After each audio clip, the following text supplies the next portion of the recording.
So I took a DNA test. I'll just tell you a little bit about that. So you order it online, and a little box comes a couple of weeks later in the post.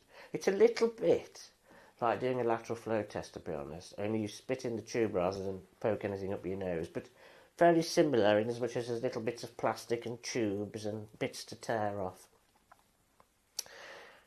I put the box back in the post and registered on the Ancestry website that it was my saliva so that they would know when it arrived whose it was.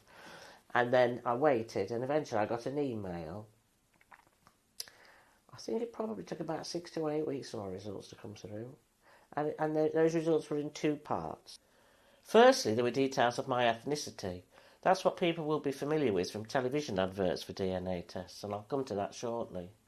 But what really excited me was to discover that my sample had been compared with millions of others in the database who had coincidentally also taken a DNA test. And from there, a list had been generated of people with whom I shared some identical DNA. DNA that I must have inherited from the same ancestors as them. There was even a handy search tool where I could search for anyone who had, for example, the Baldock surname on their tree.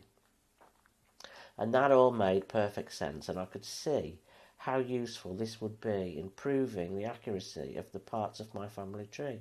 And that was precisely why I'd taken the test, and I was delighted that it would be helpful with that.